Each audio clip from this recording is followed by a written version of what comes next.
ശിവായ. ഹര ഹര ശിവശങ്കര, ജയ ജയ ശിവശങ്കര. ഓം മമ ഗുരു മഹാദേവ നമസ്തുതേ. മഹാദേവനിലും മഹാദേവ പ്രചാരക സംഘത്തിൽ കൂടി സ്വയംഭൂസ്ഥാനിലും വിശ്വാസമർപ്പിച്ചിരിക്കുന്ന സജ്ജനങ്ങളെ, നിങ്ങൾക്ക് ഏവർക്കും മഹാദേവന്റെ വലിയ അനുഗ്രഹവും കൃപയും സന്തോഷവും സമാധാനവും ഉണ്ടാകുന്നതിന് വേണ്ടിയിട്ടും പ്രാർത്ഥിക്കുന്നുണ്ട്. ഇന്നത്തെ പ്രഭാഷണത്തിൽ ചില പഴയകാല വിശ്വാസങ്ങളും അത് ഏത് രീതിയിൽ എന്തിനു വേണ്ടി പറഞ്ഞിരുന്നു എന്നുള്ള ഒന്ന് രണ്ട് കാര്യങ്ങൾ പറഞ്ഞുകൊണ്ട് പ്രഭാഷണം അവസാനിപ്പിക്കും. ചെറിയ കാര്യങ്ങളാണ്. അതുപോലെ തന്നെ ഇവിടെ നിന്ന് പറഞ്ഞു തന്നതുപോലെ എല്ലാവരും ആ രീതിയിൽ തന്നെ പ്രാർത്ഥിക്കുന്നുണ്ട്. അല്ലെങ്കിൽ ഭഗവാന്റെ ചിത്രം ഭവനത്തിന് മുന്നിൽ നമ്മുടെ ഗ്രഹനാഥന്റെ ചിത്രം, മൃത്യുഞ്ജയനായ മഹാദേവന്റെ, നമ്മുടെ അപ്പന്റെ പിതാവിന്റെ, നമ്മുടെ ഗ്രഹനാഥന്റെ, അല്ലേ, നമ്മുടെ അമ്മയുടെ, നമ്മുടെ കുടുംബത്തിന്റെ ആ ഒരു ഫോട്ടോ നിങ്ങൾ ഭവനത്തിൽ വെച്ചു എന്ന് വിശ്വസിക്കുന്നു. അതുപോലെ തന്നെ മറ്റൊരു കാര്യം, എല്ലാവരും നമ്പർ തരണം എന്ന് പറഞ്ഞുകൊണ്ട് കമന്റായിട്ട് വീഡിയോയ്ക്ക് താഴെ എഴുതുന്നതായിട്ട് മഹാദേവ പ്രചാരക സംഘം ശ്രദ്ധയിൽപ്പെടുത്തിയിട്ടുണ്ട്. അത്തരത്തിലൊരു കാര്യം നിങ്ങൾ ശ്രദ്ധിക്കേണ്ടതുണ്ട്. കാരണം നിങ്ങൾ സശ്രദ്ധം ഇവിടെ ഉള്ള വീഡിയോ കാണുകയാണെങ്കിൽ ആദ്യം ഗുരു ചെയ്യുന്ന പ്രഭാഷണത്തിനെ കുറിച്ച് അതിനെ ഒരു കാര്യത്തെ എഴുതി കാണിക്കുന്നുണ്ട്. അതിൽ കൂടി തന്നെ എന്തെങ്കിലും സംശയങ്ങളോ പ്രാർത്ഥനാ സഹായങ്ങളോ വേണമെങ്കിൽ വാട്സാപ്പിൽ കൂടി ബന്ധപ്പെടേണ്ട നമ്പറും മഹാദേവ പ്രചാരക സംഘം അതിനകത്ത് എഴുതി കാണിക്കുന്നുണ്ട്. അപ്പോൾ നിങ്ങൾ ശ്രദ്ധയോടുകൂടി ആ ഭാഗങ്ങൾ അല്ലെങ്കിൽ ആ വീഡിയോ അല്ലെങ്കിൽ ആ പ്രഭാഷണങ്ങൾ കേൾക്കാത്തതോ കാണാത്തതോ കൊണ്ടാകാം അത്തരത്തിൽ വീണ്ടും എഴുതി ചോദിക്കുന്നതെന്ന് വിചാരിക്കുന്നു. കാരണം കുറച്ചു കാലമായി തന്നെ ഏകദേശം ഒരു 5-6 മാസമായുള്ള വീഡിയോകൾ തുടർച്ചയായി തന്നെ അത്തരം കോണ്ടാക്ട് ചെയ്യാൻ അല്ലെങ്കിൽ നിങ്ങൾക്ക് വാട്സാപ്പിൽ കൂടി മാത്രം എഴുതി ചോദിക്കുവാനോ വോയിസ് മെസ്സേജുകൾ ചെയ്തുകൊണ്ട് ഗുരുവുമായിട്ട് എന്തെങ്കിലും പ്രശ്നങ്ങൾ സംസാരിക്കുവാനോ ഉള്ള കാര്യത്തിനുള്ള നമ്പർ അവർ നൽകിയിട്ടുണ്ട്. പിന്നീട് നിങ്ങൾ നമ്പർ വേണം എന്ന് പറഞ്ഞിട്ട് ചോദിക്കേണ്ട കാര്യമില്ല. ശ്രദ്ധയോടുകൂടി നിങ്ങൾ ആദ്യത്തെ ഭാഗം അത് വായിച്ചു കഴിയുമ്പോൾ അതിൽ നിന്ന് കിട്ടുന്നതാണ്. നോക്കൂ സഹോദരങ്ങളെ, നമ്മുടെ അല്ലെങ്കിൽ നമുക്ക് മുമ്പ് ജനിച്ച് ഇവിടെ ജീവിച്ചു മരിച്ചവർ ഒന്നും നമുക്ക് ഉപദ്രവകരമായിട്ടുള്ള കാര്യങ്ങൾ അങ്ങനെ കൂടുതലൊന്നും ചെയ്തിട്ടില്ല.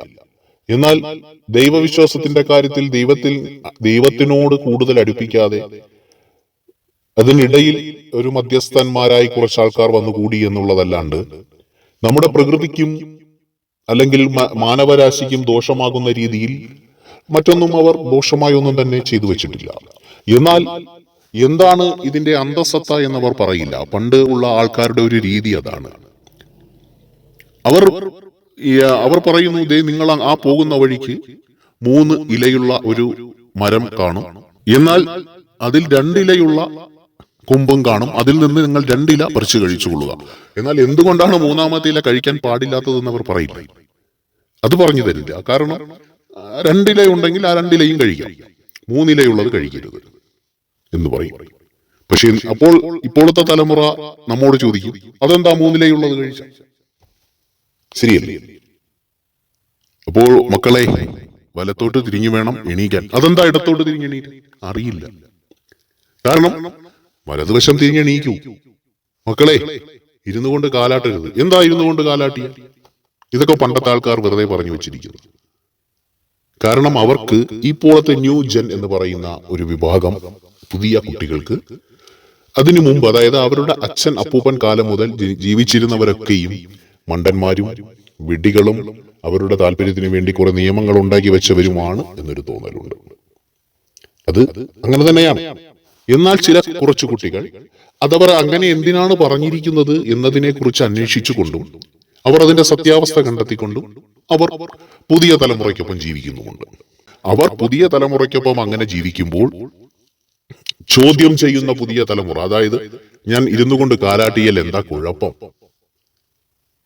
ഞാൻ വെള്ളത്തിൽ തുപ്പിയാൽ എന്താ കുഴപ്പം, ഇങ്ങനെ ചോദിച്ച് തർക്കിച്ചു നിൽക്കുന്ന തലമുറ അവരുടെ ജീവിത യാത്രകൾക്കിടയിൽ ചില മോശമായ അനർത്ഥങ്ങൾ ഉണ്ടാകുന്ന അല്ലെങ്കിൽ ഒരിക്കലും വിചാരിക്കാത്ത ചില ട്രാജഡികളിൽ കൂടിയൊക്കെ അവരുടെ ജീവിതം സഞ്ചരിക്കുമ്പോൾ പോലും അവർ ഓർക്കുന്നില്ല. ഇത്തരം കാര്യങ്ങൾ പറഞ്ഞു വെച്ചിരിക്കുന്നത് പോലുള്ള പല സാഹചര്യങ്ങളും എന്റെ ജീവിതത്തിൽ കൂടി കടന്നു വന്നപ്പോൾ ഞാനത് എന്തിനു പറഞ്ഞിരിക്കുന്നു എന്നതിനെ കുറിച്ച് പോലും ചിന്തിക്കാതെ അതിനെ മുക്തകണ്ഠം എതിർത്തതിന്റെ ഫലമായിട്ടാണ് ഇന്ന് ഞാനിവിടെ അടിപതറി നിൽക്കുന്നത്. കാരണം എനിക്ക് മുന്നോട്ട് എന്ത് ചെയ്യണമെന്ന് അറിയില്ല. കൺഫ്യൂഷൻ. എന്നാൽ അന്നത്തെ പഴയ ആൾക്കാർ ഇത് എന്തിനു പറഞ്ഞിരിക്കുന്നു എന്ന് മനസ്സിലാക്കിക്കൊണ്ട് അതിന്റെ അർത്ഥം ഗ്രഹിച്ചുകൊണ്ട് പുതിയ തലമുറയ്ക്കൊപ്പം ആഘോഷിച്ചും പുതിയ തലമുറയ്ക്കൊപ്പം തന്നെ കൂട്ടുകൂടിയും കടന്നു പോകുന്ന ചില കുട്ടികൾ എന്ത് ചെയ്യുന്നു? അവർക്കൊപ്പം ആഘോഷിക്കുമ്പോഴും ജീവിതം എൻജോയ് ചെയ്യുമ്പോഴും അവർക്കൊപ്പം തന്നെ ഉല്ലസിക്കുമ്പോഴും ചില സാഹചര്യങ്ങൾ അവർക്ക് മുന്നിലേക്ക് വരുമ്പോൾ അതിൽ നിന്നും എസ്കേപ്പ് അല്ലെങ്കിൽ അതിൽ നിന്നും രക്ഷപ്പെട്ടു മാറാൻ, അതിൽ നിന്നും ഒഴിഞ്ഞു നിൽക്കുവാൻ, ചില സാഹചര്യങ്ങൾ അവരെ കീഴ്പ്പെടുത്തുവാൻ വരുമ്പോൾ, ചില സാഹചര്യങ്ങൾ അവരുടെ യുവത്വത്തിന്മേൽ ചില സാഹചര്യങ്ങൾ അവരിലേക്ക് വരുമ്പോൾ, എന്നാൽ ചില സാഹചര്യങ്ങളിൽപ്പെട്ട് അവർക്ക് ഇതാണ് രസമുള്ള കാര്യം എന്ന് കരുതിയിട്ട് അങ്ങോട്ട് പോകാതെ ആ സാഹചര്യങ്ങളുടെ അകവും പുറവും മുന്നും പിന്നും അവരുടെ ഉള്ളിൽ നിന്നുകൊണ്ടൊരു ശക്തി പറഞ്ഞു കൊടുക്കുമ്പോൾ അവർക്ക് ഒരു വിഷയവുമില്ലാതെ അതിൽ നിന്നും മാറി മറ്റൊരു വഴിയിൽ സഞ്ചരിക്കുവാൻ സാധ്യമാകുന്നു. എന്നാൽ പഴയ ആൾക്കാർ പറയുന്ന അമ്മയും അച്ഛനും അപ്പൂപ്പനും അമ്മുമ്മയും പറയുന്ന കാര്യങ്ങളൊക്കെയും തള്ളിപ്പറഞ്ഞുകൊണ്ട് നിൽക്കുന്നവർ എന്തു ചെയ്യും? ഇത്തരത്തിലൊരു സാഹചര്യം കടന്നു വരുമ്പോൾ അവർ അതിന്റെ ചതിക്കുഴികൾ മനസ്സിലാക്കുവാനുള്ള ബുദ്ധി അല്ലെങ്കിൽ അറിവ്, വിവേകം ഇതവരിലില്ല. അവർക്കത് പ്രവർത്തിച്ചുകൊണ്ട് അവരുടെ തലച്ചോറിലേക്ക് ഇത്തരത്തിലൊരു സിഗ്നൽ കൊടുക്കുന്നു, നീ ഒന്ന് ശ്രദ്ധിക്കണം, നീ അത് ചെയ്യരുത്, നീ അവിടെ നിന്ന് അല്പം മാറി നിൽക്കുക. ഇങ്ങനെ പറയുവാനുള്ള ഒരു പ്രേരണ നമ്മുടെ തലച്ചോറിലേക്ക് കൊടുക്കുവാനായിട്ടുള്ള ഒരു പ്രാപ്തി അവർ അഭ്യസിച്ചിട്ടില്ല. അവർ എന്തുകൊണ്ടത് അഭ്യസിച്ചിട്ടില്ല എന്ന് പറഞ്ഞാൽ അവർക്ക് മുന്നിലേക്ക് വന്ന ഈ പഴയ അറിവുകളെ മുഴുവൻ അവർ തള്ളിമാറ്റി. അവർ അതിനെ ചോദ്യം ചെയ്തുകൊണ്ട് മുന്നോട്ട് പോയി. അവരുടെ വിചാരം അവരുടെ ഇടവും വലവും മുന്നും പിന്നും നിൽക്കുന്നവരൊക്കെയും മനുഷ്യരായി നിൽക്കുന്നവരൊക്കെയും ഇന്ന് നമ്മുടെ ഭാരതീയ സംസ്കാരത്തില് പഴയ തലമുറ നമുക്ക് വേണ്ടി നൽകി വച്ചിരിക്കുന്ന ഈ വലിയ തത്വങ്ങളും ജ്ഞാനങ്ങളും ഒക്കെയും പുറങ്കാലുകൊണ്ട് ചവിട്ടി തള്ളിക്കൊണ്ട് മുന്നോട്ട് ജീവിതത്തിന്റെ മേച്ചിൻപുറങ്ങൾ തേടി കുതിച്ചു പായുമ്പോൾ ഇന്ന് അവരുടെ കൂടെ അവരെ സപ്പോർട്ട് ചെയ്ത് നിൽക്കുന്നവരൊക്കെ അവസാനം വരെയും ഉണ്ടാകുമെന്നുള്ളൊരു ചിന്തയാണ് അവരെ അത്തരത്തിലുള്ള ഒരു സാഹചര്യങ്ങളിലേക്ക് ചെയ്യുവാൻ പ്രേരിപ്പിച്ചത്. അങ്ങനെ പോകുന്നത് കൊണ്ട് തലമുറ എന്ത് ചെയ്തു? അറിയില്ല അവരുടെ മുന്നിലേക്ക് നിൽക്കുന്നത്, പ്രത്യേകിച്ച് പെൺകുട്ടികൾ. എന്റെ മുന്നിൽ നിൽക്കുന്ന ഒരു യുവാവ് എന്നോട് നിന്ന് സംസാരിക്കുമ്പോൾ അവൻ എന്ത് രീതിയിലാണ് അല്ലെങ്കിൽ എന്നോടുള്ള ആ ഒരു സൗഹൃദം ഏത് ലെവലിലാണ് കാണുന്നതെന്ന് തിരിച്ചറിയുവാൻ കഴിയുന്നില്ല. അല്ലെങ്കിൽ ചോദിക്കാം, അങ്ങനെ കണ്ടാൽ എന്താ കുഴപ്പം? ഞാൻ അവനോടൊപ്പം പോയാൽ എന്താ കുഴപ്പം? ഞാനും അവനുമായി ലീവ് ഇൻ ടുഗദർ ചെയ്താൽ എന്താ കുഴപ്പം? ഞാനും അവനുമായി ഒരു ഹോട്ടലിൽ മുറിയെടുത്താൽ അമ്മയ്ക്ക് എന്താ കുഴപ്പം? അച്ഛനെന്താ കുഴപ്പം? അതെന്താ? അത് ചെയ്യാൻ പാടില്ലേ? അല്ല, അതിനെന്താ കുഴപ്പമെന്താ? ഇതാണ് അവരുടെ ചോദ്യം. കരണക്കുറ്റി നോക്കി ഒന്ന് പൊട്ടിക്കാൻ പോലും പറ്റാതെ മാതാപിതാക്കൾ മൗനമായിട്ട് നിൽക്കുന്ന അനേകം ഭവനങ്ങൾ അറിയാം ഗുരുവിനും മഹാദേവ പ്രചാരക സംഘത്തിനും. കാരണം അത്തരത്തിലുള്ള ചോദ്യങ്ങളാണ്. അതെന്താണ് അവർ ചോദിക്കുന്നു? അതിനെന്താ? മക്കളെ, അങ്ങനെ പാടില്ല. അതിനെന്താ? എന്താ അവരെ ഇങ്ങനെ ചോദ്യം ചെയ്യുന്നതിനുള്ള പ്രേരണ? കയ്യിലിരിക്കുന്ന മൊബൈൽ ഫോൺ, TV കാഴ്ചകൾ, അവരുടെ കൂട്ടുകെട്ടുകൾ, ഇതൊക്കെ തന്നെയാണ് അവരുടെ വിചാരം. ആ ജീവിതം അങ്ങനെയാണ്. അതിൽ അവരെ അടിച്ചമർത്തി വെച്ചിരിക്കുകയാണ് പഴയ തലമുറ. അതൊന്നും ചെയ്യരുത്. 18, 19, 20 വയസ്സിനുള്ളിൽ നിങ്ങൾ ഇങ്ങനെ ആൺകുട്ടികളുമായി കൂട്ടുകൂടി കറങ്ങി നടന്നും അത് ചെയ്തും ഇത് ചെയ്തും ജീവിക്കരുത് എന്ന് പറയുന്നത് അവർക്ക് മേലുള്ള സ്വാതന്ത്ര്യത്തെ ഹനിക്കുന്നതാണെന്നുള്ളൊരു ധാരണ അവരുടെ തലച്ചോറിലേക്ക് മാതാപിതാക്കൾ അറിയാതെ ആരൊക്കെയോ തിരികെ വെച്ചിരിക്കുന്നു.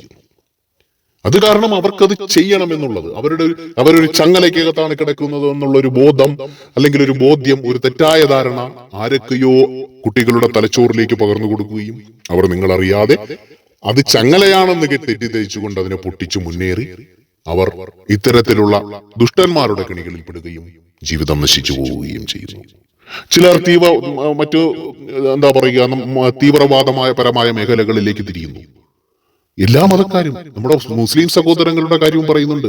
എത്ര നല്ല രീതിയിൽ വളർത്തി വരുന്ന ഉമ്മയും ബാപ്പയും എത്രയും നല്ല രീതിയിൽ നല്ല പേരെടുത്ത് നല്ല രീതിയിൽ വളരണമെന്ന മകനെന്ന് ആഗ്രഹിക്കുന്നവർ അവര് പോലും അറിയാതെ ദേശദ്രോഹവും രാജ്യദ്രോഹവും മറ്റു മതങ്ങളെ ദ്രോഹിക്കുന്നതിനുമായിട്ട് നാടുവിടും. ആ ഉമ്മയും ബാപ്പയും അറിയുന്നുണ്ടോ ഈ കാര്യങ്ങൾ? ഇല്ല. ഇത് പുറത്തിറങ്ങുമ്പോൾ മറ്റാരോ തലച്ചോറിലേക്ക് കൊടുക്കുന്നതിന്റെ ഫലമായിട്ടാണ് അതൊരു കീ കൊടുക്കുന്ന പാവ പോലെ അങ്ങനെ പ്രവർത്തിച്ചു പോകുന്നത്. അതുപോലെ തന്നെയാണ് നമ്മുടെ ഭാഗത്തു നിന്നും ഉണ്ടാകുന്ന ചില കാര്യങ്ങൾ. അപ്പോൾ ഇതിനൊക്കെ ശ്രദ്ധിക്കേണ്ടത് മാതാപിതാക്കൾ തന്നെയാണ്. മക്കൾ എവിടെ പോകുന്നു, എങ്ങോട്ട് പോകുന്നു, അതൊക്കെ നിങ്ങളുടെ ഒരുപാട് അമ്മമാർ ഒരുപാട് വിഷമങ്ങൾ പറയുന്നുണ്ട്. മൊബൈൽ ഫോണിലാണ്, പഠിക്കുന്നില്ല, എന്തെങ്കിലും ചോദിച്ചാൽ ദേഷ്യമാണ്. കാരണം എന്താണെന്ന് ഗുരുവിനറിയാം. കാര്യങ്ങൾ എന്താണെന്ന് ഗുരുവിന് അറിയാം. ഈ അടുത്ത കാലത്ത് ഒരു അമ്മ ഒരു മകളുടെ ദുഃഖം പറഞ്ഞു. തുടക്കം മുതൽ കാരണം എന്താണെന്ന് ഗുരുവിന് അറിയാം. പക്ഷേ മഹാദേവൻ അത് കാണിച്ചു തന്നു. പക്ഷേ ഗുരുവിനത് പറയുവാനുള്ള ഒരു എങ്ങനെ ആ അമ്മയോട് അക്കാര്യം പറയണം? ആ മകളുടെ ദുസ്വഭാവവും ദുർനടപ്പും എങ്ങനെ അമ്മയുടെ മുഖത്ത് നോക്കി അമ്മയോട് അവതരിപ്പിക്കും? അപ്പോൾ അതിന് മഹാദേവൻ ഗുരുവിനോട് പറഞ്ഞു തന്ന ഒരു കാര്യം മഹാദേവൻ കാണിച്ചു കൊടുക്കും. ആ അമ്മയ്ക്കോ ആ മകളുടെ ഭർത്താവിന്റെ മുന്നിലോ അത് മഹാദേവൻ കാണിച്ചു കൊടുക്കും. നീ അതിന് ടെൻഷൻ ഒന്നും വേണ്ട, നീ ആകുലപ്പെടണ്ട. പ്രാർത്ഥിച്ചു, മഹാദേവൻ അത് കാണിച്ചു കൊടുത്തു. ഇനി എന്താണെന്ന് അവരല്ലേ തീരുമാനിച്ചോളാൻ പറഞ്ഞു. അപ്പോൾ അത്തരത്തിലുള്ള സന്ദർഭങ്ങളുണ്ട്, അത്തരത്തിലുള്ള ഒരുപാട് ഒരുപാട് ഒരുപാട് ഒരുപാട് ഒരുപാട് പ്രശ്നങ്ങൾ. എങ്ങനെയാണ് നമ്മുടെ കുഞ്ഞുങ്ങൾ ഇങ്ങനെ വഴിതെറ്റി പോകുന്നത്? എന്തുകൊണ്ടാണ് അനേകം ഡിവേഴ്സ് കേസുകൾ കോടതികളിൽ വന്നുകൂടുന്നത്, കുമിഞ്ഞുകൂടുന്നത്? എന്തുകൊണ്ടാണ് കുടുംബ ബന്ധങ്ങൾക്ക് ഒരു ദൃഢതയില്ലാതെ പോകുന്നത്? 13 വയസ്സ് മുതൽ ഒരു പെൺകുട്ടിയുടെ തലച്ചോറിലേക്ക് ഇന്നത്തെ യുവതലമുറ എന്ന് പറയുന്ന ന്യൂജൻ കുത്തിവെച്ച് കൊടുക്കുന്ന ഒരു ഇതാണ്. നിന്റെ അച്ഛൻ പറയുന്ന കേൾക്കരുത്, നിന്റെ അമ്മ പറയുന്ന കേൾക്കരുത്, നിന്റെ അപ്പൂപ്പൻ പറയുന്ന കേൾക്കരുത്, അമ്മൂമ്മ പറയുന്ന കേൾക്കരുത്, നിന്റെ അമ്മാവൻ പറയുന്ന കേൾക്കരുത്. അവരൊക്കെ പഴയ തലമുറയാണ്, അവരൊക്കെ വിഡ്ഢികളാണ്, അവരൊക്കെ നമ്മെ കെട്ടിയിട്ടിരിക്കുകയാണ്, അവരൊക്കെ നമ്മെ നിയന്ത്രിച്ചു നിർത്തിയിരിക്കുകയാണ്. അതൊക്കെ പൊട്ടി പുറത്തു വരണം. ഈ ലോകം ഒന്നേയുള്ളൂ, ഈ ജീവിതം ഒന്നേയുള്ളൂ. ഇത് നമ്മൾ ആഘോഷിക്കണം, ഇത് നമ്മൾ ആസ്വദിക്കണം, ഇത് നമ്മൾ ഇപ്പോൾ എൻജോയ് ചെയ്യണം. ഇങ്ങനെയൊക്കെ പറഞ്ഞു നല്ല കാര്യമാണ്. ജീവിതം ഒന്നേയുള്ളൂ, ആഘോഷിക്കണം, ആസ്വദിക്കണം. അതിനൊക്കെ ഒരു സമയമുണ്ട്. വിദ്യാഭ്യാസം ചെയ്യേണ്ട സമയത്ത് വിദ്യാഭ്യാസം ചെയ്യണം. ആമോദ ചേതസ വിദ്യാഭ്യാസം ചെയ്യണമെന്നാണ് ശ്രീരാമചന്ദ്രൻ പറഞ്ഞിട്ടുള്ളത്.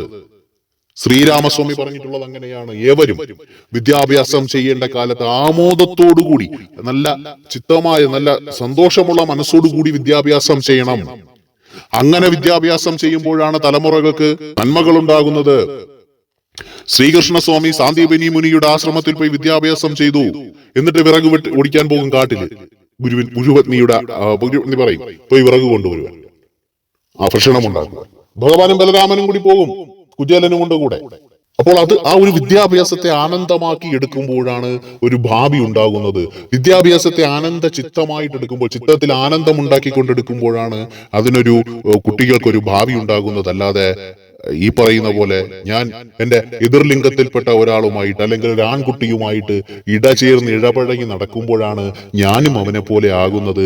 അല്ലെങ്കിൽ എനിക്ക് എന്റെ തലമുറ കെട്ടിവെച്ച് തന്ന എന്റെ സ്വാതന്ത്ര്യമില്ലായ്മ, അല്ലെങ്കിൽ എന്നെ ബന്ധിപ്പിച്ചിട്ടിരിക്കുന്ന ചരട് ഞാൻ പൊട്ടിക്കുന്നത് അവനോടൊപ്പം അത്രയും വലിയൊരു ബൈക്കിലോ കാറിലോ അല്ലെങ്കിൽ എവിടെയെങ്കിലും ഒക്കെ തോളോട് തോൾ ഒരുമിയോ പാർക്കിലോ ബീച്ചിലോ ഒക്കെ പോകുമ്പോഴാണ് ഞാൻ സ്വതന്ത്രയാകുന്നത് എന്നൊരു തോന്നലാണ് ഇന്നത്തെ കൊച്ചു കുഞ്ഞുങ്ങളായ നമ്മുടെ 16-17 വയസ്സായ കുട്ടികളുടെ മനസ്സിൽ. അതാരൊക്കെയോ കുത്തിവെച്ചു കൊടുത്തൊരു വിഷം. അത് മാതാപിതാക്കൾ തന്നെ മാറ്റിയെടുക്കേണ്ടതുണ്ട്. അവരങ്ങനെയല്ല സ്വതന്ത്രമാകേണ്ടത്. അവർക്ക് സ്വതന്ത്രമാകേണ്ട ഒരു രീതികളുണ്ട്, അതിനുള്ള സമയങ്ങളുണ്ട്. വിദ്യാഭ്യാസം ആമോദത്തോടെ ചെയ്യട്ടെ, ആഹ്ലാദത്തോടെ ചെയ്യട്ടെ. ഗുരു പറഞ്ഞു വന്ന കാര്യങ്ങളിലേക്ക് കിടക്കുകയാണ്. നമ്മൾ പണ്ടുകാലം മുതൽ നമ്മുടെ അപ്പൂപ്പനും അമ്മൂമ്മയും ഒക്കെ അല്ലെങ്കിൽ കുറച്ച് കാര്യങ്ങളൊക്കെ പറഞ്ഞു തന്നിട്ടുണ്ട്. അത് ഒരിക്കലും അന്ധവിശ്വാസമല്ല. പലരും അത് അന്ധവിശ്വാസമാണ് എന്ന് പറഞ്ഞിട്ട് അനുസരിക്കാതിരിക്കുന്നു. പക്ഷെ ഒരിക്കലും അന്ധവിശ്വാസമല്ല മക്കളെ. അവർ നമ്മോട് പറഞ്ഞു തന്ന കാര്യങ്ങളൊക്കെയും നമ്മുടെ ശരീരത്തിന്റെയും മനസ്സിന്റെയും ആരോഗ്യത്തിന് വേണ്ടിയായിരുന്നു. ശരീരത്തിന്റെയും മനസ്സിന്റെയും ആരോഗ്യത്തിന് വേണ്ടി. ഈ 2 ആരോഗ്യങ്ങൾ നിലനിന്നാൽ മാത്രമാണ് മനുഷ്യന്റെ ജീവിതം ആഹ്ലാദഭരിതമായി തീരുന്നത്. അങ്ങനെ അത്തരത്തിൽ ശരീരത്തിനുണ്ടാകുന്ന ആ ആരോഗ്യവും മനസ്സിനുണ്ടാകുന്ന ആരോഗ്യവും നിലനിർത്തി വരുന്നതിന് വേണ്ടിയിട്ട് 1-2 കാര്യങ്ങൾ പറഞ്ഞിരുന്നു. അത് ഗുരു പറയാം. നമ്മൾ നടന്നു വരുന്ന ആൾക്കാർ, നമ്മൾ പണ്ടുള്ള ഭവനങ്ങളിൽ കണ്ടു കാണും, ഉമ്മറത്ത് ഒരു കിണ്ടിയിൽ വെള്ളം വച്ചിരിക്കും, അല്ലെങ്കിൽ ഒരു പാത്രത്തിൽ വെള്ളം വച്ചിരിക്കും. അപ്പോൾ നടന്നു വരുന്ന ഒത്തിരി ദൂരം നടന്നൊക്കെ വരുന്ന ആൾക്കാർ തോളത്തിട്ടിരിക്കുന്ന മേൽമുണ്ടൊക്കെ എടുത്തൊന്ന് വീശി, എന്താ ഉഷ്ണം എന്നൊക്കെ പറഞ്ഞിട്ട് ആ വെള്ളം എടുത്ത് 2 കാലിലും ഒഴിക്കും. ഇപ്പോൾ കുട്ടികളെ എന്തിനാ കാലിൽ വെള്ളം ഒഴിക്കുന്നത്? വെള്ളം ഒഴിച്ചു അത് വീട്ടിൽ കയറാൻ പറ്റത്തില്ലേ എന്ന് പറയും. അങ്ങനെയല്ല, അത് വെള്ളം ഒഴിക്കുന്നതിന് അന്നവർ പറഞ്ഞിരിക്കുന്നത്. ഇന്ന് പലരും പല സപ്താഹങ്ങളിലും മറ്റുമൊക്കെ ഈ പറയുന്ന ഗുരു പറയാൻ പോകുന്ന കാര്യങ്ങളും ഇതുമൊക്കെയും വേറെ രീതിയിലൊക്കെ പറയുന്നുണ്ട്. അതങ്ങനെയല്ല. കാലിൽ വെള്ളം ഒഴിക്കുന്നത് എന്തിനാണെന്ന് വെച്ചാൽ ഒരു വ്യക്തി, ഒരു മനുഷ്യൻ നടന്നു വരുമ്പോൾ അവന്റെ കാല് ആ മെതിയടിയോടി കൂടിയോ ചെരുപ്പോട് കൂടിയോ അല്ലെങ്കിൽ ചെരുപ്പില്ലാതെ നടക്കുമ്പോഴോ പാദം ഉരഞ്ഞ് അത് ചൂടാകുന്നുണ്ട്. അതുപോലെ തന്നെ ശരീരം മുഴുവനും ചൂടായിയാണ് വരുന്നത്. എന്നാൽ രണ്ടു കാലിലും അല്പം വെള്ളം ഒഴിക്കുമ്പോൾ എന്ത് സംഭവിക്കും? നിങ്ങൾ നോക്കൂ, നമ്മളൊരു തണുത്ത പ്രദേശത്ത് പോയാൽ ഈ ഗ്ലൗസോ അല്ലെങ്കിൽ മറ്റു കാര്യങ്ങളോ സോക്സോ ഒക്കെ ഇട്ട് നമ്മൾ കിടന്നുറങ്ങാറുണ്ട്. അതെവിടെയാ? കയ്യിലും കാലിലുമാണ് ഇടുന്നത്. എന്തിനാ കയ്യിലും കാലിലും ഇടുന്നത്? കാലിൽ കൂടിയാണ് തണുപ്പ് ഏറ്റവും കൂടുതൽ ശരീരത്തിലേക്ക് പ്രവേശിക്കുന്നത്. പിന്നെ കാതിൽ കൂടിയും, കാതും നമ്മൾ അടച്ചു വെക്കാറുണ്ട്. എന്നാൽ കാല്, ഈ വിറയ്ക്കുന്ന ഒരാളിന്റെ പാദം പിടിച്ച് തിരുമ്മി കൊടുക്കാറുണ്ട്, നമ്മൾ ചൂടാക്കി കൊടുക്കാറുണ്ട്. അപ്പോൾ കാല് എന്ന് പറയുന്നത് തണുപ്പും ചൂടും ഒരുപോലെ നമ്മളെ ശരീരത്തിലേക്ക് എത്തിക്കാൻ പറ്റും. കൂടുതലും തണുപ്പാണ് എത്തിക്കാൻ പറ്റുന്നത് തന്നെ. അതുകൊണ്ട് ചൂടായി വരുന്ന ഒരാളിന്റെ ശരീരം മുഴുവൻ ചൂടായിരിക്കുമ്പോൾ അതിനെ ഒന്ന് തണുപ്പിക്കുന്നതിന് വേണ്ടി നമ്മുടെ ഓടി വരുന്ന വണ്ടിയുടെ റേഡിയേറ്ററിലേക്ക് വെള്ളം ഒഴിച്ചു കൊടുക്കുന്നത് പോലെ ആ വീട്ടിലേക്ക് കയറുമ്പോൾ അയാൾ അടുത്ത് ഇരിക്കാൻ പോവുക, വിശ്രമിക്കാൻ പോവുകയാണ്. അപ്പോൾ ശരീരം ഒന്ന് വിയർക്കും. അതിനൊരു ഇത് കൊടുക്കുന്നതിന് വേണ്ടിയിട്ട് ആ വെള്ളം രണ്ടു പാദത്തിലും ഒഴിക്കുമ്പോൾ എന്ത് ചെയ്യും? നിങ്ങൾ സംശയമുണ്ടെങ്കിൽ ഒന്ന് നടന്നു വന്നതിന് ശേഷം അല്പം വെള്ളം കാലിൽ ഒഴിച്ചിട്ട് വീട്ടിൽ പോയിരുന്നേ, നിങ്ങളുടെ ശരീരത്തിനൊരു ഉഷാറും ശരീരം മൊത്തം ഒരു തണുപ്പും ഒക്കെ അനുഭവപ്പെടുന്നത് നമുക്ക് അറിയുവാൻ കഴിയും. അത് അങ്ങനെ ഒരു കാര്യം. അത് മക്കളെ അത് മനസ്സിലാക്കുവാൻ വേണ്ടി പറഞ്ഞതാണ്. അതുകൊണ്ടാണ് അന്ന് ഉമ്മറത്ത് കിണ്ടിയിൽ വെള്ളം വച്ചിരുന്നത്. കാരണം വന്ന് കയറിയിരിക്കുന്ന വ്യക്തി അവിടെ അയാളുടെ ശരീരമൊന്ന് തണുക്കുന്നതിന് വേണ്ടിയിട്ട്. ഇനി വലതുവശം തിരിഞ്ഞ് എഴുന്നേൽക്കണം പറഞ്ഞിട്ടില്ലേ? വലത്തോട്ട് തിരിഞ്ഞ് എഴുന്നേൽക്ക്. ഇടത്ത് തിരിഞ്ഞ് എഴുന്നേറ്റാൽ അന്നത്തെ ദിവസം പോക്കാണ് എന്നൊക്കെ പറ്റി പലരും നമ്മെ പറഞ്ഞു കേൾപ്പിച്ചിട്ടുണ്ട്. എന്തുകൊണ്ടാണ് ഈ ഇടത്തോട്ട് തിരിഞ്ഞ് എഴുന്നേൽക്കരുത് വലത്തോട്ട് തിരിഞ്ഞ് എഴുന്നേൽക്കണം എന്ന് പറയുന്നത്? നമുക്ക് സ്വാഭാവികമായിട്ട് അറിയാം. നമുക്ക് ഒരു തേങ്ങ വെട്ടണമെങ്കിൽ ചില ആൾക്കാർക്ക് ഇടത് കൈയാണ് വാക്കെങ്കിൽ ഒരു 100 പേരെടുക്കുവാണെങ്കിൽ അത് 95 പേരും വലതു കൈ കൊണ്ട് തന്നെയാണ് ഓരോ പ്രവർത്തനവും ചെയ്യുന്നത്, ആണല്ലോ.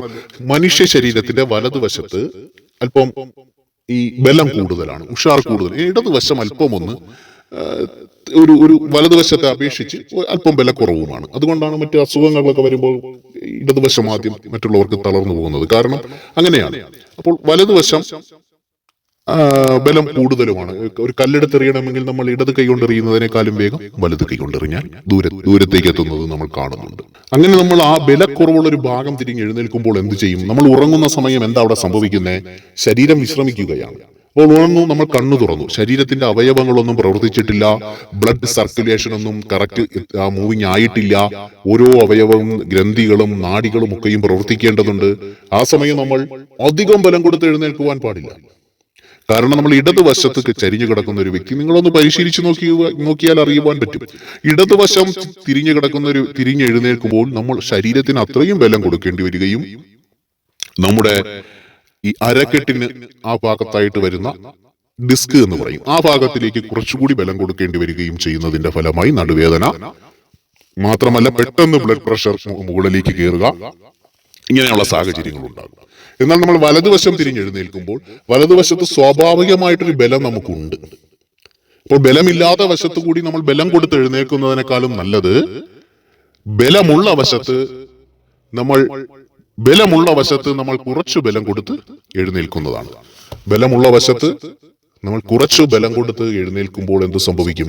നമ്മുടെ ശരീരത്തിന് കുറച്ചു ബലം കൊടുത്താൽ മതി. അങ്ങനെ വലിയ ആയാസമില്ലാതെ എഴുന്നേൽക്കാം, മെല്ലെ എഴുന്നേൽക്കാൻ പറ്റും. നമുക്ക് മെല്ലെ എഴുന്നേറ്റുകൊണ്ട് നമുക്ക് ഇരുന്ന് കഴിയുമ്പോൾ ബാക്കിയുള്ള ശരീരത്തിന്റെ പ്രവർത്തനങ്ങളൊക്കെ സാവധാനത്തിൽ ഓൺ ആയി വരും, അത് പ്രവർത്തിക്കുവാൻ തുടങ്ങും. ഇതുകൊണ്ടാണ് വലതുവശം ചേർന്ന് എഴുന്നേൽക്കണം എന്ന് പറയുന്നത്. അങ്ങനെ വരുന്ന സമയത്ത് ബ്ലഡ് സർക്കുലേഷൻ വേഗത്തിൽ ആകാതെ നമ്മൾ ഇടതുവശം ചേർന്ന് എഴുന്നേൽക്കുമ്പോൾ ബ്ലഡ് സർക്കുലേഷന് വളരെ വേഗത്തിലുള്ള ഒരു വരവാണ് വരുന്നത്.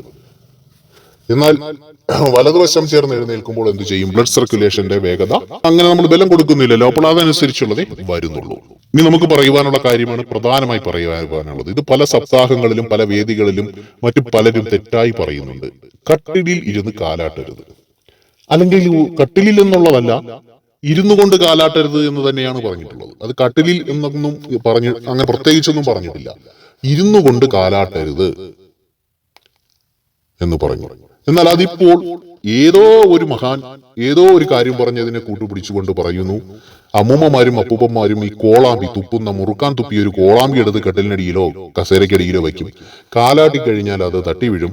തട്ടി വീണ് കഴിഞ്ഞാൽ അത് മൊത്തം അവിടെ വീഴും. വീണ് കഴിഞ്ഞാൽ അതിൽ നിന്നുള്ളതെല്ലാം പുറത്തേക്ക് വരും. അപ്പോൾ അത് തുടയ്ക്കണം, അങ്ങനെയുള്ള ജോലി വരും. ഇതിനു വേണ്ടിയാണ് കാലാട്ടരുതെന്ന് പറയുന്നത്. അല്ല, അത് ശുദ്ധ മണ്ടത്തരമാണ്, തെറ്റാണ്. ചിലപ്പോൾ ഗുരു ഇപ്പോൾ പറയുന്നത് കേട്ടിട്ട് നാളെ മുതൽ കോളാമ്പി മാറി ഈ സാധനം തന്നെ വരാം. കാരണം അങ്ങനെ കുറെ ആൾക്കാരുണ്ട്. അപ്പോൾ അതുകൊണ്ട് പറയുകയാണ്, കട്ടിലിൽ ഇരുന്നു കൊണ്ട് കാലാട്ടരുത് എന്ന് പറയുന്നത് നമ്മുടെ ശരീരത്തിന്റെ കാര്യത്തിൽ തന്നെയാണ്. കാരണം കട്ടിലിൽ ഇരുന്ന് പറഞ്ഞിട്ടില്ല, ക്ഷമിക്കണം, ഇരുന്നു കൊണ്ട് കാലാട്ടരുത്. ഇപ്പോൾ ഒരു ഓട്ട മത്സരത്തിന് ഓടുന്ന ഒരു വ്യക്തി ഓടുകയാണ്. ഓടുമ്പോൾ ഈ കാല് നമ്മൾ മടങ്ങുന്നതിനൊരു ഒരു ഒരു ഒരു ഒരു പരിധിയുണ്ട്, ഒരു ആംഗിളുണ്ട്, അത്രയേ മടങ്ങത്തുള്ളൂ. നിങ്ങൾ ഓടി നോക്കിയാൽ അറിയാം. നടക്കുമ്പോഴും അത്രയേ ഓടുന്നുള്ളൂ. എന്നാൽ നമ്മൾ ഇരുന്നിട്ട് എഴുന്നേറ്റ് നോക്കിയേ, ഇരുന്നിട്ട് എഴുന്നേൽക്കുമ്പോൾ നമ്മുടെ ഈ മുട്ടിന് മുകളിലുള്ള തുടയും മുട്ടിന് താഴെ പുറകിൽ ഒരു മസിലുണ്ട്. നമുക്ക് അറിയാം, മുട്ടിന് താഴെ പുറകിൽ അല്പം മസിൽസ് ഇങ്ങനെ നിൽക്കുന്നത് കാണാം. അതും തമ്മിൽ മുട്ടുന്നതായി നമുക്കറിയാം. എന്നാൽ ഇതേ പ്രവൃത്തി നമ്മൾ എന്ത് ചെയ്യുന്നു? നമ്മൾ ഇരുന്നു കൊണ്ട് കാലാട്ടുമ്പോഴും ഈ മസിൽസ് വന്ന് ഈ മുട്ടിന് താഴെ വന്ന് ഇരിക്കുകയും അതിനൊരു പ്രഷർ ഉണ്ടാവുകയും ചെയ്യുന്നു. ശ്രദ്ധിച്ചു കേട്ടാലേ മനസ്സിലാവൂ, അതിനൊരു പ്രഷർ ഉണ്ടാവുകയും ചെയ്യുന്നു. നമ്മൾ ഈ അവൻ ഇരട്ടച്ചാൻ കാണല്ലോ, രണ്ട് ഹൃദയമുള്ളവനാണല്ലോ എന്നൊക്കെ പറയാറില്ലേ? എല്ലാ മനുഷ്യനും രണ്ട് ഹൃദയമുണ്ട്. ഒരു ഹൃദയം മനുഷ്യന്റെ ഇടതുഭാഗത്തും, ഒരു ഹൃദയം, ഒന്നല്ല 3 ഹൃദയം എന്ന് വേണമെങ്കിൽ പറയാം. നമ്മുടെ 2 കാലിന്റെയും ഈ മസിൽസ് ആണ് പറയുന്ന മറ്റ് ഹൃദയങ്ങൾ എന്ന് പറയുന്നത്. അതായത് നമ്മുടെ ഹൃദയം പമ്പ് ചെയ്യുന്ന രക്തം താഴേക്ക് ഒഴുകിയിട്ട് ആ പോകുന്ന അശുദ്ധ രക്തത്തെ വീണ്ടും ശുദ്ധീകരിക്കുന്നതിന് വേണ്ടിയിട്ട് മുകളിലേക്ക് പമ്പ് ചെയ്യുന്നതിനുള്ള, അല്ലെങ്കിൽ ആവശ്യത്തിനനുസരണം ചെയ്യുന്നതിനുള്ള ഈ മസിൽസ് ആണ് അതിനൊരു പ്രഷർ കൊടുക്കുന്നത്. അത് ഏത് ഡോക്ടർമാരോട് ചോദിക്കുമോ, അവർ പറഞ്ഞു തരും.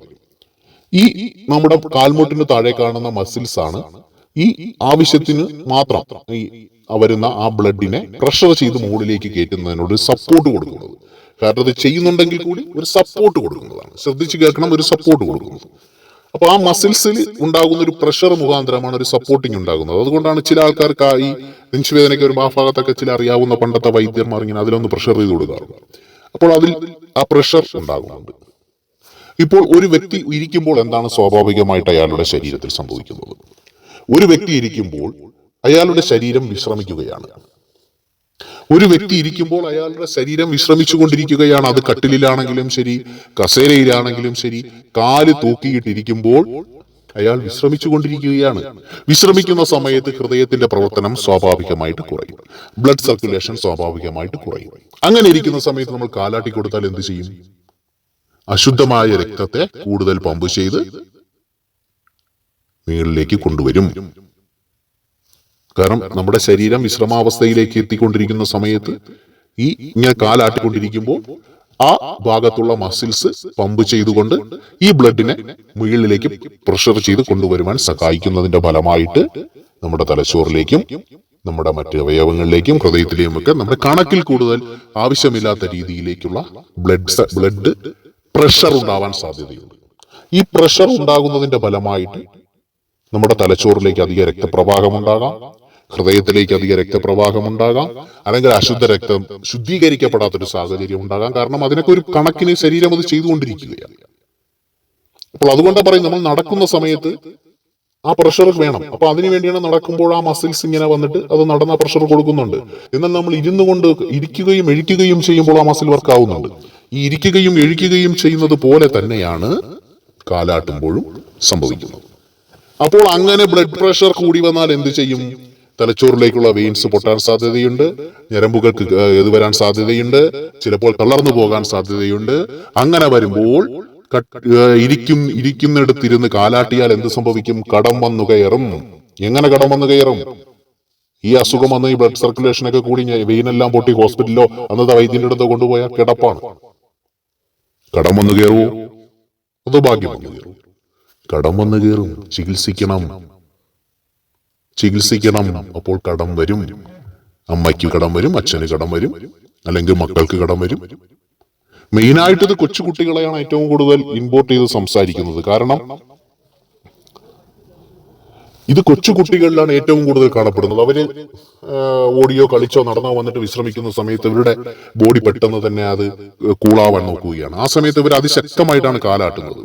ഒരു മുതിർന്ന ആളോ അല്ലെങ്കിൽ ഇടത്തരം ആൾക്കാരോ അല്ല, കുഞ്ഞുങ്ങൾ അതിശക്തമായിട്ടാണ് കാലാട്ടുന്നത്. ആ സമയത്ത് ഈ ബ്ലഡ് അതിശക്തമായിട്ട്, അതായത് നമ്മുടെ ഹാർട്ടിന് ആവശ്യത്തിന് കപ്പാസിറ്റി ഉണ്ട്, പക്ഷെ അധിക കപ്പാസിറ്റിയോടുകൂടി ആ മസിൽസ് കൂടി പ്രവർത്തിക്കുമ്പോൾ പെട്ടെന്ന് കുട്ടികളിൽ അസ്വസ്ഥതയും ഈ ബുദ്ധിഭ്രമവും ഒക്കെ അങ്ങനെ ഉണ്ടായിട്ടുണ്ട്, സാധ്യതയുണ്ട്. അതുകൊണ്ടാണ്, അല്ലാതെ കട്ടിലിനടിയിൽ കോളാമ്പി ഉള്ളത് കൊണ്ടല്ല. അങ്ങനെ എല്ലാവരും കോളാമ്പി ഉപയോഗിക്കുന്നവരല്ല, എല്ലാവരും കോളാമ്പി കട്ടിലിനടിയിൽ വെച്ചിട്ടുമില്ല. അല്ലെങ്കിൽ കോളാമ്പി തട്ടി ഇച്ചിരി താഴെ വീണാലും തുടച്ച് കളയാവുന്നേ ഉള്ളൂ, രോഗമൊന്നും വരാൻ പോകുന്നില്ല. അപ്പോൾ അതൊന്നുമല്ല പറയുന്നത്. അപ്പോൾ ഇന്നത്തെ കാലത്ത് ആരൊക്കെയോ വലിയ അറിവോ അങ്ങനെ വിളിച്ചു പറയുന്നത് കേട്ടു, ഗുരു കോളാമ്പി ഉള്ളത് വച്ചിരിക്കുന്നത് കൊണ്ട് ആ കോളാമ്പി തട്ടി മറിയും എന്നതുകൊണ്ടാണ് കാലാട്ടരുതെന്ന് പറയുന്നത്. അല്ല, ഇങ്ങനെ അറിയാത്ത കാര്യങ്ങളെ ദയവ് ചെയ്ത് നമ്മുടെ മക്കൾക്ക് പഠിപ്പിക്കരുത്. കോളാമ്പി തട്ടി മറിഞ്ഞു വീഴുന്നതുകൊണ്ടാണ് കാലാട്ടുന്നതെന്ന് പറഞ്ഞാൽ അവൻ പോയി കോളാമ്പി ഇരിക്കുന്നത് നോക്കിയിട്ട് അവിടെ ഇരുന്ന് കോളാമ്പി ഇല്ലല്ലോ, കാലാട്ടാലോ എന്ന് വിചാരിക്കും. കോളാമ്പി ഇല്ല, ഇനി കാലാട്ടിയാൽ എന്താ കുഴപ്പം? അപ്പോൾ ഇന്നത്തെ തലമുറയോട് പറയുന്ന, മക്കളെ നീ ഇരിക്കുന്നിടത്തിരുന്ന് കാലാട്ടരുത്, കടം വന്ന് കയറും എന്ന് പറയാൻ പറ്റുമോ? കാരണം അവന്റെ ഇന്നത്തെ തലമുറയുടെ കട്ടിലിനടിയിലോ കസേരയുടെ അടിയിലോ കോളാമ്പി ഇല്ല, അവൻ കാലാട്ടിക്കോട്ടെ. അതല്ല, പണ്ടത്തെ ആൾക്കാർ പറഞ്ഞു വെച്ചിരിക്കുന്നത് എല്ലാവർക്കും വേണ്ടിയിട്ടാണ്, അല്ലാതെ അന്ന് ജീവിച്ചിരുന്ന ആൾക്കാർക്ക് വേണ്ടിയിട്ടല്ല. ഇതാദ്യം നിങ്ങൾ മനസ്സിലാക്കണം. ഇത് പറഞ്ഞു കൊടുക്കുന്നവർ, പഠിപ്പിക്കുന്നവർ മനസ്സിലാക്കണം. അങ്ങനെ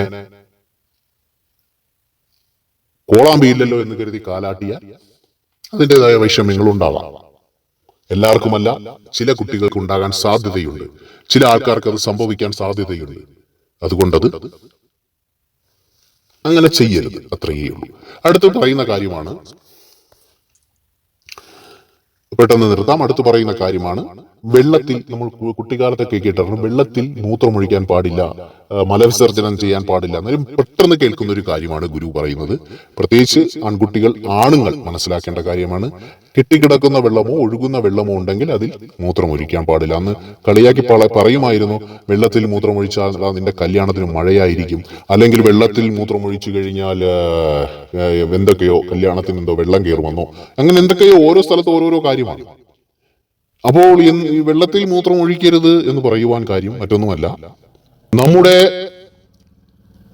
വൃക്കകൾ നമ്മുടെ എല്ലാ മോശമായ കാര്യങ്ങളെയും നീക്കം ചെയ്തുകൊണ്ട് മൂത്രത്തെ പുറന്തള്ളാൻ നോക്കുന്നു. ഈ മൂത്രനാളിയിൽ നിന്ന് മൂത്രം പുറത്തേക്ക് വരുന്ന സമയം വരെ ശുദ്ധമാണ്. എന്നാൽ ആ വരുന്ന സെക്കൻഡുകൾക്കുള്ളിൽ ആ വായുവുമായുള്ള സമ്പർക്കത്തിൽ മൂത്രം അശുദ്ധമാകുന്നു. അത് കാരണമാണ് അതിന് ദുഷിച്ച സ്മെല്ല് ഉണ്ടാകുന്നത്. മൂത്രം പുറത്തു വന്നതിന് ശേഷമാണ് അതിന് മോശമായൊരു മണം, ഒരു ഗന്ധം അനുഭവപ്പെടുന്നത്.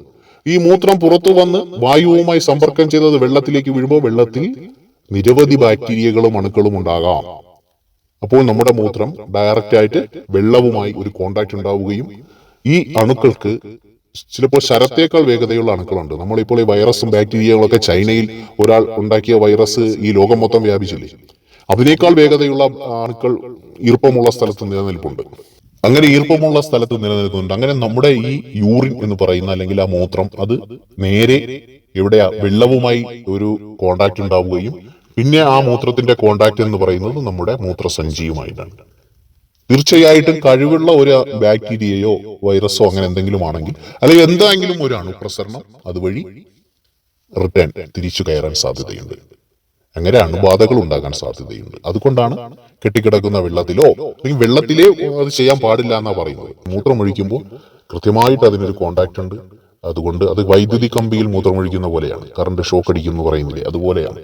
അപ്പോൾ അതുകൊണ്ട് അത്തരം കാര്യങ്ങൾ ശ്രദ്ധിക്കുന്നതിന് വേണ്ടിയിട്ടാണ്. അത് പിന്നീട് നമുക്ക് അന്നത്തെ തലമുറയ്ക്ക് അധികം ദോഷം ചെയ്യില്ല, ശുദ്ധമായ ജലമാണ് എല്ലായിടത്തും ഉള്ളത്. അത് വരും ഭാവി തലമുറയ്ക്ക് വേണ്ടിയിട്ടാണ് അത് പറഞ്ഞിരിക്കുന്നത്. അത് ഇപ്പോൾ യൂറിൻ ഇൻഫെക്ഷൻ ഒക്കെ വരുമ്പോൾ ആരും ഇത് വെള്ളത്തിൽ മൂത്രമൊഴിച്ചിട്ടാണെന്നൊന്നും കണ്ടുപിടിക്കാൻ പറ്റില്ല. അതൊക്കെ പിന്നീട് എപ്പോഴെങ്കിലും കണ്ടുപിടിച്ച് പറയട്ടെ. ഇതാണ് മറ്റൊരു കാര്യം നമ്മൾ ശ്രദ്ധിക്കുന്നത്. പണ്ടുള്ള ആൾക്കാർ ഈ കുളിക്കുന്നതിന് മുമ്പ് പാദം കഴുകാറുണ്ട്. അവർ കുളത്തിലൊക്കെ പോയി കുളിക്കുന്നതിന് മുന്നേ നമ്മൾ ശ്രദ്ധിച്ചിട്ടുള്ള കാര്യമാണ്, അവർ കൽപ്പടവുകളിൽ ഇരുന്നു കൊണ്ട് രണ്ട് കാലും വെള്ളത്തിലിട്ട് ഇങ്ങനെ താളം ചൂട്ടിക്കൊണ്ടിരിക്കും. അല്ലെങ്കിൽ കിണറ്റിൻകരയിൽ പോയിട്ട് അവർ ഇച്ചിരി വെള്ളമെടുത്ത് പാദത്തിൽ ഒഴിക്കും. കാരണം നമ്മുടെ ശരീരം ഒരു ടെമ്പറേച്ചർ ഉണ്ട്, ഒരു മിതമായ ടെമ്പറേച്ചറിൽ അങ്ങനെ ഹോൾഡ് ചെയ്ത് നിൽക്കുകയാണ്. അപ്പൊ നമ്മൾ കുളിക്കാൻ എണ്ണ തേക്കുന്നു, പോകുന്നു. അപ്പൊ നമ്മുടെ എന്ത് നിർദ്ദേശം കൊടുക്കുന്നോ അതിനനുസരിച്ച് ശരീരം പാകമാകും. അതുകൊണ്ടാണ് ഭക്ഷണം കഴിക്കാൻ പോയിരിക്കുന്നതിന് മുമ്പ് അല്പം വെള്ളം കുടിച്ചിട്ട് ആ ഭക്ഷണം കഴിക്കുന്നു, അതിന്റെ മണമൊന്ന് ആസ്വദിക്കുന്നു. അപ്പൊ നമ്മൾ ഭക്ഷണം കഴിക്കാൻ പോകുന്നു എന്നുള്ളൊരു തയ്യാറെടുപ്പ് നടത്തി 2 സെക്കൻഡ് കഴിഞ്ഞിട്ടേ കഴിക്കാവൂ. അപ്പൊ ശരീരം അത് സ്വീകരിക്കുവാനുള്ള അതേ രീതിയിലുള്ള എല്ലാ പ്രവർത്തനങ്ങളും നടത്തുന്നുണ്ട്. അല്ല പെട്ടെന്ന് വാരി വലിച്ച് കഴിക്കരുതെന്ന് പറയുന്നത് അതുകൊണ്ടാണ്. അതുപോലെ കുളിക്കാൻ പോകുമ്പോൾ നമ്മുടെ ശരീരം ഒരു ടെമ്പറേച്ചറിൽ നിൽക്കുകയും നമ്മൾ കാലിൽ വെള്ളം ഒഴിക്കുന്ന സമയത്ത്, നമ്മൾ മുഖത്തല്പം വെള്ളം കുടയുന്ന സമയത്ത് നമ്മുടെ ശരീരം ആ കുളിക്കാൻ പോകുന്നു എന്നുള്ളൊരു അറിവ് നമ്മുടെ തലച്ചോറിലേക്ക് കിട്ടുകയും നമ്മുടെ ബോഡിയെ ആ വെള്ളം ഒഴിക്കുന്ന സമയത്തുണ്ടാകുന്ന എല്ലാവിധ കാര്യത്തിനും, എല്ലാ ശുഭമായ കാര്യങ്ങൾക്കും വേണ്ടി ക്രമപ്പെടുത്തുകയും ചെയ്യും. അതിനു വേണ്ടിയിട്ടാണ് ആ കുളിക്ക് മുമ്പ് കാലിൽ അല്പം വെള്ളം ഒഴിക്കുന്നത്. നിങ്ങൾ എപ്പോഴും കുളിമുറിയിൽ കുളിക്കുന്നവരും ഷവറിൽ കുളിക്കുന്നവരും ഒക്കെയും പല്ല് തേക്കുന്ന സമയത്തോ അല്ലെങ്കിൽ മറ്റെന്തെങ്കിലും ചെയ്യുന്ന സമയത്ത് അല്പം വെള്ളം എടുത്ത് നമ്മുടെ കാലിൽ ഒന്ന് ഒഴിച്ചിട്ട് ഈ കാര്യങ്ങളൊക്കെ ചെയ്യുക. കുളിക്കാൻ പോകുന്നു എന്നുള്ളൊരു ഇത് നമ്മുടെ മനസ്സിൽ കൊടുക്കുക. ആ കുളിക്കൊരു പ്രത്യേക സുഖമുണ്ടാകും. ശരീരം അത് അക്സെപ്റ്റ് ചെയ്യുന്ന കുളിയാണ്, ശരീരം സ്വീകരിക്കുന്ന കുളിയാണ്. അപ്പൊ എല്ലാത്തിനും ഒരു നിർദ്ദേശം നമ്മൾ അങ്ങോട്ട് കൊടുക്കണം. കാരണം ശരീരം എല്ലാത്തിനും നമുക്ക് നിർദ്ദേശം നൽകുന്നുണ്ട്. അതുപോലെ നമ്മളും ഒരു നിർദ്ദേശം ശരീരത്തിന് കൊടുക്കണം. ഈ നമ്മൾ എന്ന് പറയുന്നത് ആത്മാവാണ്. ആത്മാവിന് നിർദ്ദേശം കൊടുക്കുന്നത് മനസ്സാണ്. അത് കൃത്യമായി ചെയ്യുക. ഇങ്ങനെ ഉള്ള ഒരു ചംക്രമണത്തിൽ കൂടി ശരീരം, മനസ്സാത്മാവ് ഈ ഒരു ഇതിൽ കൂടി ആരോഗ്യപരമായ ഒരു ജീവിതം നമുക്ക് ഉണ്ടാക്കിയെടുക്കുവാൻ കഴിയും. എല്ലാവർക്കും ആരോഗ്യമുണ്ടാകട്ടെ, എല്ലാവർക്കും നല്ല തലമുറകളെ ഉണ്ടാകട്ടെ, എല്ലാവർക്കും സത്സന്താനങ്ങൾ ഉണ്ടാകട്ടെ, തലമുറകൾ നല്ല രീതിയിൽ വളരട്ടെ. അതുപോലെ തന്നെ ഇത് കേട്ടുകൊണ്ടിരിക്കുന്ന എല്ലാവർക്കും മഹാദേവൻ എല്ലാവിധ ആരോഗ്യങ്ങളും നൽകിക്കൊണ്ട് അവരുടെ ശരീരത്തിൽ ഉണ്ടായിരിക്കുന്ന എല്ലാവിധ അസുഖങ്ങളും വേദനകളും ഒക്കെ ഈ മഹാദേവൻ മാറ്റി തന്നുകൊണ്ട് മഹാദേവൻ സർവൈശ്വര്യങ്ങളും തരുവാൻ ഇടവരട്ടെ. രക്ഷകൻ മഹാദേവനാണ്. പ്രാർത്ഥിക്കാം. ഓം ഹരഹര ശിവശങ്കര, ജയ ജയ ശിവശങ്കര. ഓം കൈലാസവാസ, ഓം സർപ്പധാരി, ഓം ഭസ്മഭൂഷണ, ഓം ഗംഗാധര, ഓം ജടാധര, ഓം ത്രിനേത്ര, ഓം ത്രിശൂലനാഥ, ഓം ഉമാമഹേശ്വര നമോ